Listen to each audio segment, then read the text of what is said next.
it felt so Indian. And the fact that we were making this for American TV, for Global Hollywood, audience. Yeah. it's mind-boggling, you know?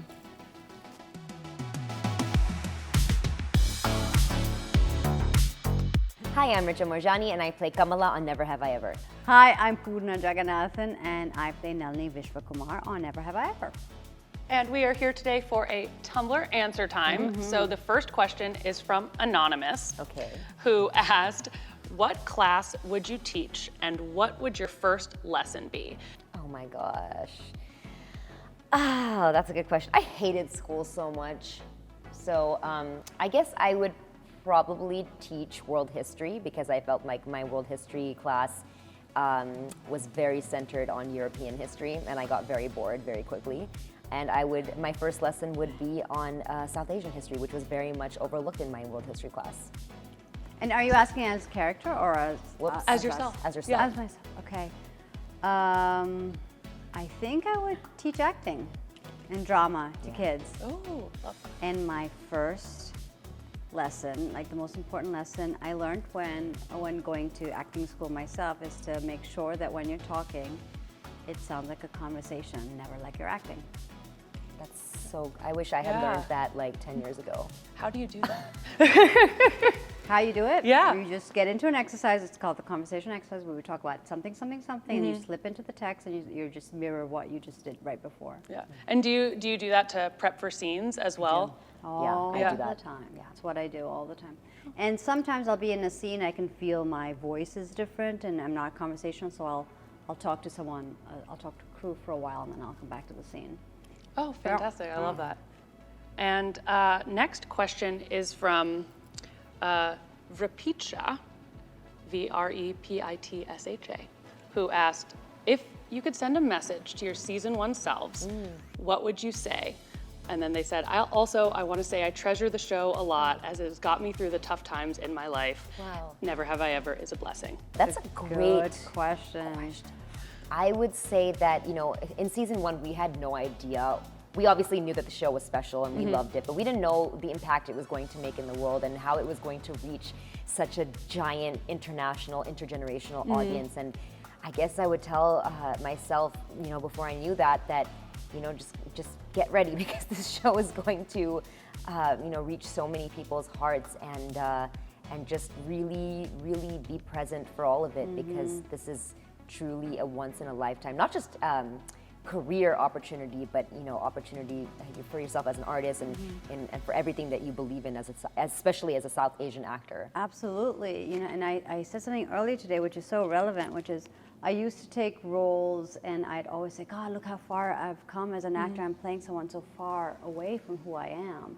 And I never knew the sheer joy of taking a role where I could play someone so close to who I am. This is going to be the most personal adventure of your life. And just every day bring more of yourself to set. Anonymous asked, what are all of your favorite Bollywood songs and have you got a Bollywood song playlist? I have multiple Bollywood song playlists and they're all for different moods. One is like a party playlist, one is more of like a when I'm in a mood playlist, one is like a photo shoot playlist. Wow, I have so many favorite songs from each category. I don't know, I guess. One per category? Yeah, I really love old, like really old Hindi music, which is like from my parents' generation. And also my parents are both musicians and they have a Bollywood music band. So I grew up listening to them sing. So it's very personal for me, especially the older classic songs.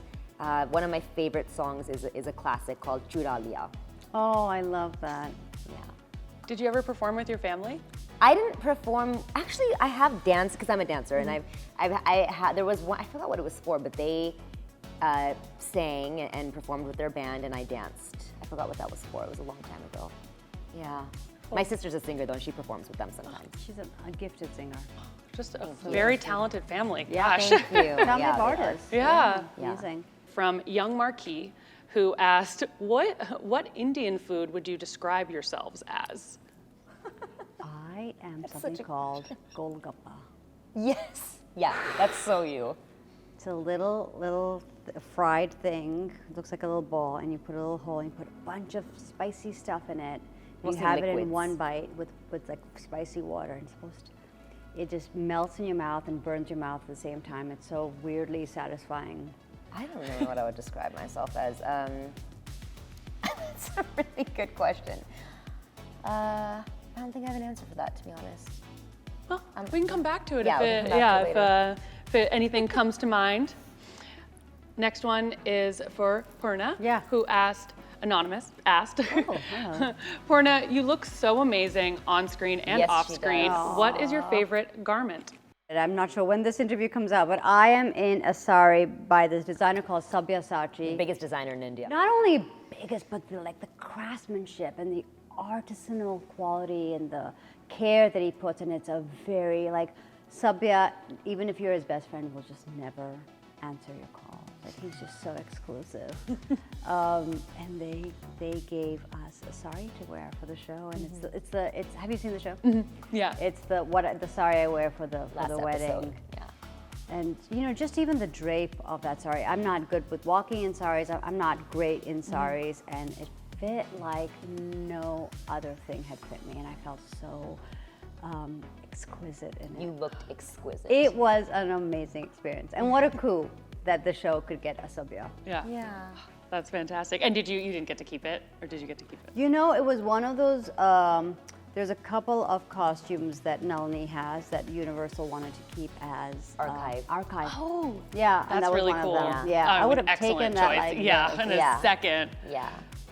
Yeah. And the next question is from Anonymous, also, who asked, what could you take from the character you played on screen and apply it to your real life?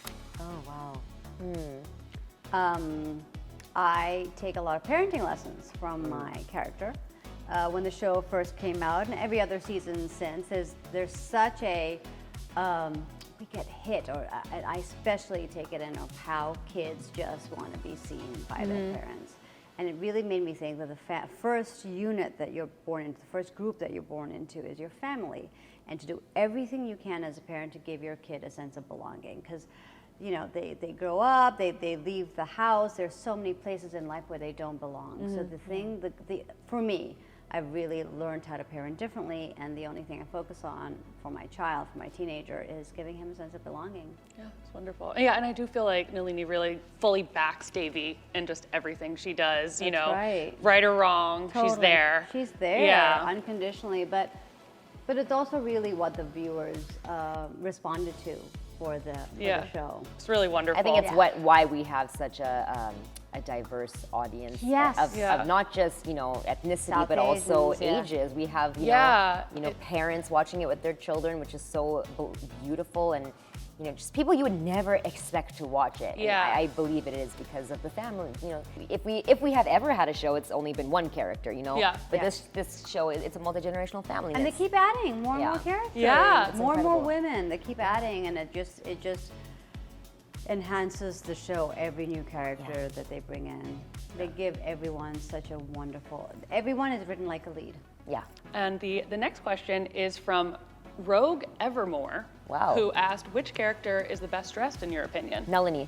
The costume department kills it Right. on the show. They're like Linda Suarez is always committed to not only making us happy and look good, but she's really committed to getting really authentic portrayals of what we look like, what the festivals we attend look like, what our day-to-day looks like, and she puts in so much thought. There was the end of season 3 when Devi decides not to go to that particular high school and wants to stay with her mom. I just remember getting a glimpse into Glinda's thought process, which is she wanted me to be in a flowy kurta, and something that evoked both home, both India.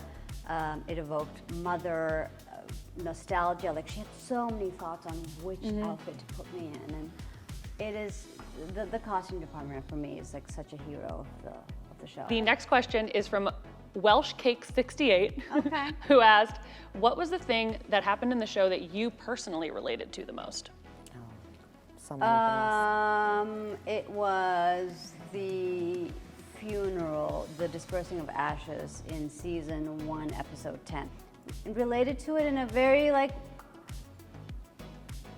it is what Mindy did for her mother, so it's very personal to her. She was at that beach, and that's exactly the ritual she did. But it just connected me to the world of ritual. And I think the show is very connected. You know, the first scene that we see Devi, she's praying to the gods, and that's the last scene we see. It's very connected to, for me, the divine and ritual, and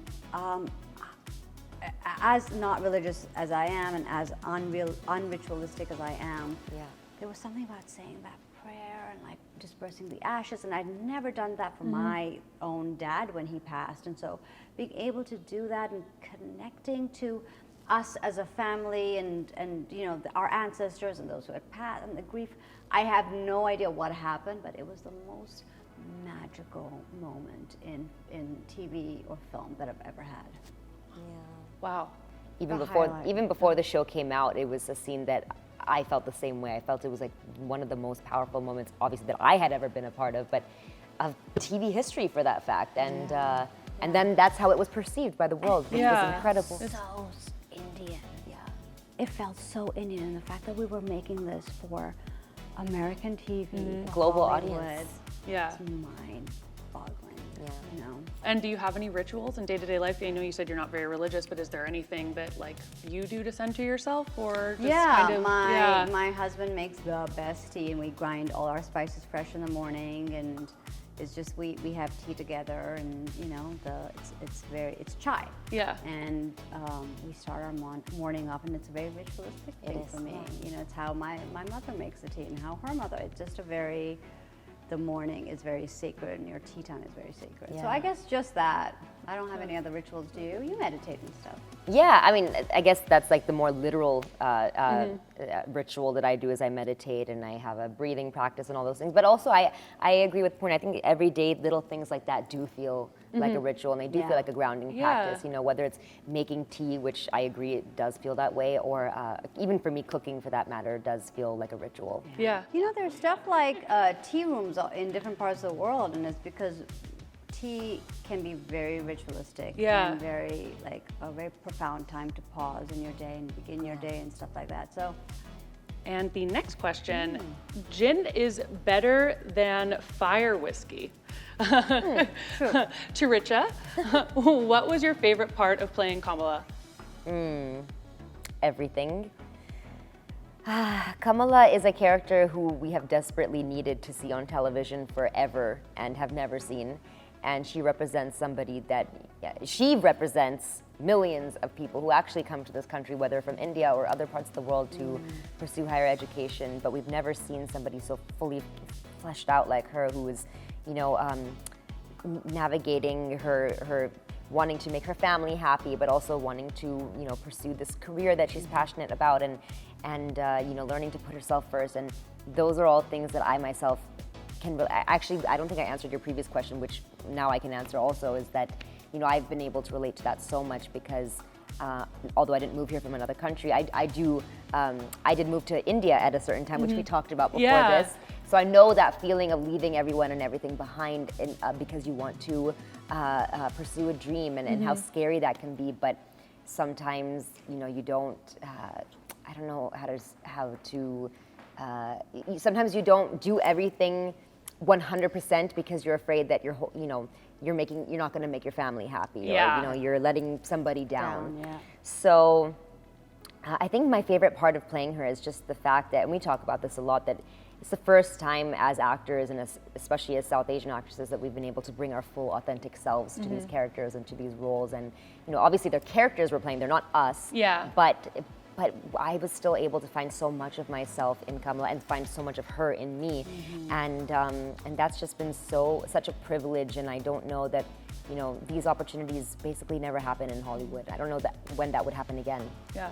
And have you, either of you, brought in a personal experience to the show, either to kind of, I don't know, ground you and prepare for a scene, or even advising on the show itself? Yeah, it's been, this show has been, first of all, you know, the writing is just the most brilliant writing, and it's the reason why the show has transcended and you know, broken barriers, and, you know, been appreciated by people watching it in different languages, not even our voices, is because of the writing and how genius it is. But, you know, Mindy and Lang have created such an incredibly open environment for us to collaborate and to bring our ideas and to, bring everything that we know about our culture and our heritage and our families and bring them to these characters and little things like, she wears this. You can talk about the necklace that you wear on the show, and I'll let you talk about that. Actually. I have this. It's a South Indian necklace called a thali, and this is the South Indian wedding ring. And so those are pieces of jewelry that I got in India before we started the show and brought them on. And then, when a woman's husband dies, she's supposed to take off that thali, kind of removing of a wedding ring. But, my mother, when my dad died, just had it on for a very long time. She just wasn't ready to let go of this symbolic piece of jewelry. And, in a couple of years, she was. She took it off. And I just wanted my journey with the thali to mirror her, mirror my mom. So we just had so many discussions with the writers on when to keep it on, should we take it off season 2, season 3, and then we found a place in season 4 that felt so symbolic of her being able to let go. And you remember that scene. Yeah. It's a very subtle scene. It's a very small scene. But it was such an important scene. Highly meaningful. And anybody who wears a Mangalsutra or a thali, it's called different things depending on where you're from in India. Anybody who sees that scene is going to understand the impact and what that means. And just how far she's come. Is so easy by something so symbolic. And there's no, what I love about the show is even if we speak Tamil, there's no subtitles happening, there's no translation, there's no footnotes happening. So even that scene, you just may not know what it is, but you can tell. And the next question is from Zamana Anamesa Sta Astra, who asked, what's the scariest thing you've ever done? The scariest thing I've ever done? Oh my God, that's a good question. I quit my job in advertising in 2001, right before the World Trade Center crashed. I was in New York, and I quit my stable job, and I went to acting school, and I was terrified. I was terrified of, I don't come from money, I don't have nothing. I was just terrified of what the path ahead could look like, and it was, it's what I wanted, but sometimes what you want is the thing that scares you the most. Yeah. For me, I briefly touched on it earlier, but it was in my early 20s, I followed my lifelong calling and dream to act in India one day. So I left everything behind in LA and I moved to India by myself. Didn't know a single person in Bombay, which is where I lived, and it was the most terrifying thing I've ever done, and I was about to come home after 1 month. I had gone there with the intention of staying for at least a year, but after 1 month I called my dad. I was like, can you book me a ticket home? I'm broke and I want to come home. But the night before I was and supposed we were there at the same time. But we didn't know each other, But the night before I was world. supposed to return, something just, I don't know, I just had this epiphany that I've only given it a month, and this is something I've wanted to do my entire life. It's the reason I ever wanted to become an actor, was so I could work in the Indian film industry. And so I was like, okay, I need to just cancel that flight and give it another chance. And then I ended up staying for almost a year and a half, and it was the most important experience I've ever had, not just as an actor, but as a human being. Yeah. Well, thank you both very much. It was so wonderful speaking with you. Congratulations on the final season. This show it's a beautiful show. Thank you, thank you for everything you do. Aww, and congratulations. Thanks for having us. Bye, Bye, Tumblr. Tumblr. Thanks for having us.